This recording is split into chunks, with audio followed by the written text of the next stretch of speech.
Assalamualaikum warahmatullahi wabarakatuh. Perkenalkan, kami dari kelompok 3. Pada kesempatan kali ini, kami akan mempresentasikan tentang tugas akhir semester kami, tugas UAS kami, yaitu tentang struktur jaringan atau topologi-topologi jaringan yang telah kami ambil dari Fakultas FEB. Selanjutnya, sebelum kami memulai presentasi kami akan memperkenalkan diri kami terlebih dahulu.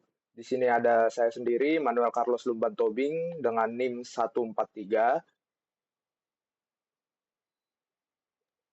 Saya Bella Dira Santika dengan NIM 125.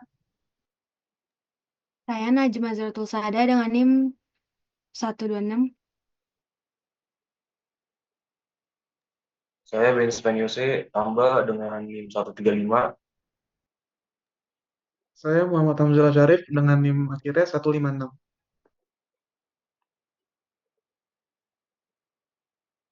Selanjutnya,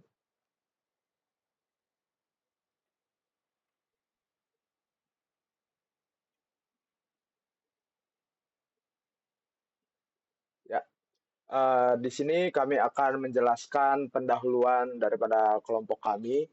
Pendahuluannya adalah di sini tentang apa sih jaringan komputer itu. Jaringan komputer itu merupakan salah satu elemen penting dalam mendukung aktivitas baik akademik maupun administrasi di lingkungan kampus, terutama di kampus UPN Veteran Jakarta. Infrastruktur jaringan yang dirancang dengan baik tidak hanya meningkatkan efisiensi kerja, tetapi juga menjadi katalisator dalam mengintegrasikan teknologi dalam proses pembelajaran. Di era digital saat ini, kebutuhan akan jaringan yang stabil dan efisien semakin meningkat, terutama untuk mendukung kegiatan belajar mengajar, penelitian, serta administrasi kampus itu sendiri.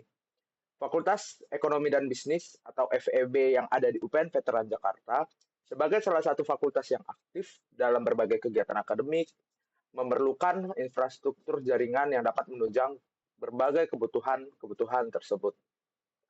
Dengan jaringan yang baik, proses pembelajaran berbasis teknologi dapat berjalan optimal, mendukung pelaksanaan laboratorium komputer dan membantu pengelolaan data akademik dengan lebih efektif. Selanjutnya, Selanjutnya, tujuan dari penelitian itu sendiri adalah untuk mengidentifikasi perangkat keras dan perangkat lunak yang digunakan dalam infrastruktur jaringan di ruang laboratorium FEB.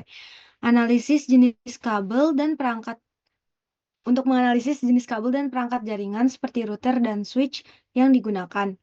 Yang ketiga, untuk mendesain diagram topologi jaringan berdasarkan pengamatan di ruang laboratorium FEB. Yang keempat, untuk memberikan rekomendasi jenis topologi jaringan yang efisien dan sesuai kebutuhan.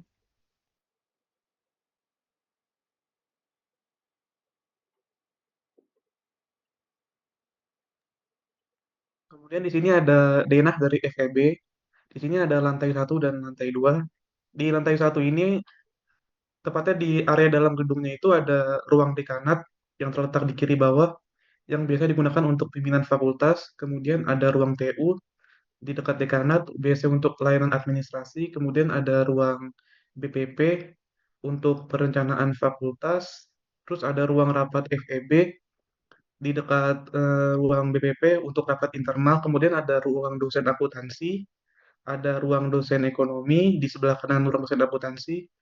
Kemudian ada ruang MKU di kanan atas, ada ruang baca di sebelah ruang MKU. Kemudian ada ruang digital di kanan atas. Kemudian ada fasilitas umumnya, yaitu ada tangga yang ada sebelah kiri dan kanan. Yang di sebelah kiri itu di dekat ruang dosen dan kanan di dekat ruang digital. Kemudian ada selasar, eh, area terbuka di sisi kanan. Kemudian ada tempat parkir dan ada ubin coklat. Kemudian di lantai 2-nya ini ada ruang kelas 204, 205, 206. Kemudian ada 207 sampai 210 yang berjajar di kanan bawah. Kemudian ada fasilitas pendukung seperti smart classroom, ruang dosen ilmu ekonomi, pantry, kamar mandi, dan tangga kiri dan kanan untuk akses ke lantai lain. Boleh di next. Kemudian di sini ada denah FEB. Kelompok kami membangun topologinya difokuskan di lantai 3 ini, terutama di ruang kelas 301, 301, 302. yang kemudian meluncur ke Sibuni 1 dan akhirnya kemudian meluncur ke ruang rektorat.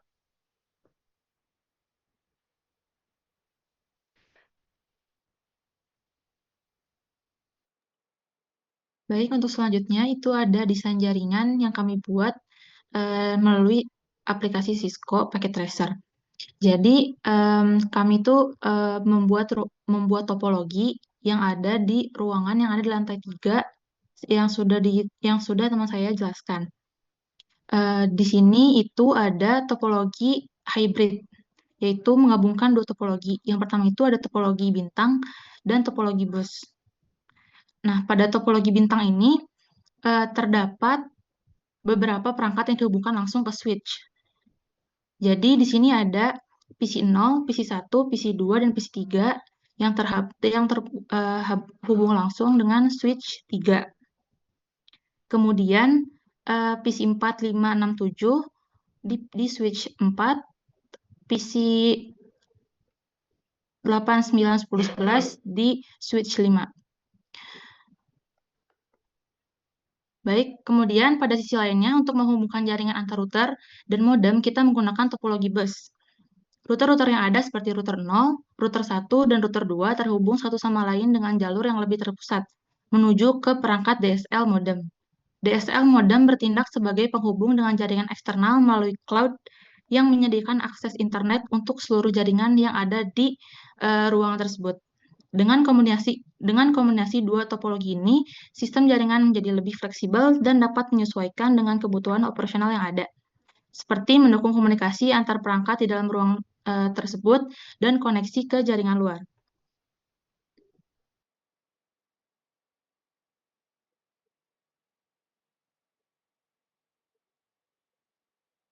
Oke, jadi setelah pembahasan yang tadi telah dipaparkan oleh kami semua, jadi dari topologi yang telah kami buat, kami membuat topologi di lantai ketiga FEB.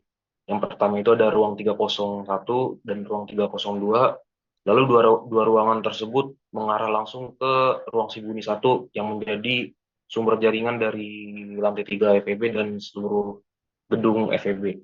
Yang mana ruang Sibuni 1 mendapatkan jaringan langsung dari server rektorat. Jadi kesimpulannya setelah kami membangun topologi tersebut, berdasarkan observasi dan wawancara dengan staf IT yang ada dan bertanggung jawab di FEB, dapat disimpulkan bahwa jaringan yang ada di FEB sudah cukup untuk mendukung kegiatan akademik dan administrasi. Namun, masih ada beberapa tantangan terkait dengan efisiensi operasional dan pemeliharaan jaringan di sana. Implementasi topologi jaringan yang ada telah berjalan dengan baik, akan tetapi perlu adanya evaluasi dan perbaikan lebih lagi pada beberapa area untuk meningkatkan kinerja jaringan, seperti penggunaan perangkat keras yang lebih canggih, peningkatan keamanan jaringan, dan penataan fisik jaringan yang lebih terorganisir. Oleh karena itu, perbaikan infrastruktur jaringan menjadi sangat penting agar kegiatan akademik dan administratif di FEB dapat berjalan lebih lancar dan efisien. Peningkatan kualitas jaringan juga akan mendukung operasional yang lebih baik dan mampu mengakomodasi kebutuhan yang berkembang seiring dengan berjalannya waktu. Sekian yang bisa kami paparkan, terima kasih.